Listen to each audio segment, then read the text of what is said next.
Sa mabuting balita ngayon, muling inihayag ni Jesus ang katotohanan tungkol sa kanyang sarili.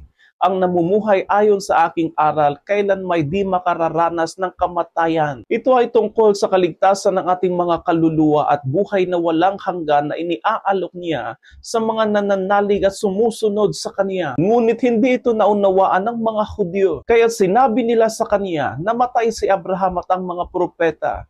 Pero sinasabi mong hindi mamamatay kahit kailan ang sino mang namumuhay sa iyong aral. Pero sinabi ni Jesus, bago ipinanganak si Abraham, ako'y ako na. Ipinahayag niya ang kanyang pagka-Diyos na siya ay walang hanggan, kasama ng Ama mula pa sa simula. Ginamit niya ang mga salitang ako'y ako na, ang parehong pahayag na ginamit ng Diyos kay Moises, isang malinaw na pahayag ng kanyang pagka-Diyos. Kaya't nais siyang batuhin at patayin ng mga Hudyo, dahil para sa kanila si Jesus ay lumapastangan sa Diyos. Pero para sa atin na may pananampalataya, ito ay isang malinaw na paanyaya.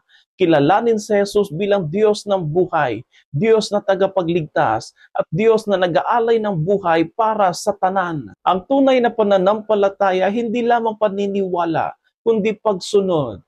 Ang tunay na pagsunod kay Jesus ay nagbubunga ng buhay na walang hanggan.